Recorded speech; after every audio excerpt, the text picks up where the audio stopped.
अहिले म घर जाँदैछु रातिको 12 बजे है। बलुका मेरो काम सक्यो। साइकलमा म चाहिँ घर जाँदैछु। अहिले चाहिँ ठ्याक्कै 12 बजे। बाटो एकदम सुनसान छ। हेर्नुहोस् है, आज धेरै दिनपछि भ्लग बनाएको कस्तो कस्तो लागिरहेको छ। सो सबैजनाले भ्लग खोजिरहनु भएको त्यही भएर है त। जापानको अब चाहिँ मेरो हल्का भ्लगर आउँछ होला। यसो सब्सक्राइब गर्नु भएको सब्सक्राइबहरू गर्नु होला। त्यही नै हो गाइस।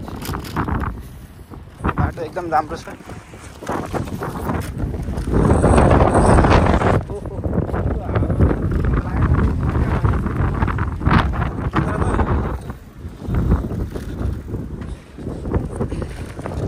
अहिले चाहिँ म टक्क कामबाट चाहिँ रुम जाँदै हो। यो चाहिँ मेरो रुम जाने बाटो हो।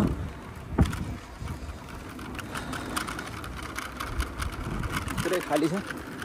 जता मेरो साइकलमा चाहिँ यो एउटा लाइट चाहिँ राखेको छैन है। लाइट राख्नुपर्ने हुन्छ अहिले।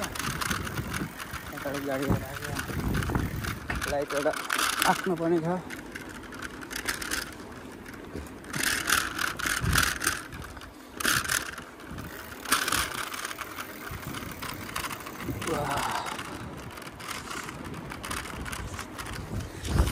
के छ त अनि गाइजहरूको हालखबर?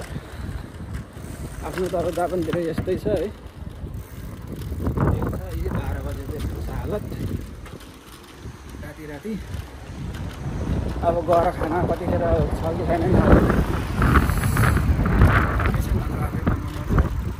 गएर चट्ट बनाएर खानुपर्छ। त्यस्तै छ जापान है। अँध्यारोमा केही देखेको छैन होला। त्यही जापानको अहिले रोड त्यस्तो हुन्छ। रुरुमा आउरो त गरेर नहुने है। त्यही यस्तो लाइट बलेछ कि त्यहाँ। त्यही भएर गाडीहरू आएन। त्यही भएर म चाहिँ चल्दिएको ल गाइस। तर तपाईँहरू चाहिँ यस्तो नगर्नु होला। यस्तो गर्नु मिल्दैन। लाइट नबलिकन जेब्रा क्रसिङ गर्नु मिल्दैन है। भइदिएको आइहालेँ। गाडीहरू थिएन नि त राति त्यस्तो आउँदैन। त्यो भएर पुलिसले समात्यो भने फेरि त्यतिखेर पनि झ्याप पार्छ। यहाँबाट छोडेर छिरेर चाहिँ रुम पुग्छु। अब म जस्ट रुम पुग्न आँटेँ। चट्ट लगाएर आज म रुमसम्म चाहिँ मेरो भ्लग जान्छ है त। अब लगभग म रुम पुग्न आँटिसकेँ। ओहो यता छिरेर आउँदा पनि बिर्सेछु। रुम पुग्न अब मेरो 2 मिनट बाँकी छ। रुम छेउ ग्राउन्ड हो यो। चिसो बढेछ यार। बहुत चिसो बढ्यो। अलिक चिसो राति हिँड्दा पनि अब त चिसो टक्क लुगासुगा लाइवरी हिँड्न पर्ने स्थिति आइसकेको छ। जस्ट यहाँ आइसकेँ है त। सात लगाएर अब रुम गएर सर्ट राखेर सुत्ने हो। बिहान उठेर फेरि गएको जानु छ। अब यस्तो गएको भ्लगहरू नै आउँछ। त्यसो सब्सक्राइब चाहिँ गर्दै गर्नु है। सब्सक्राइब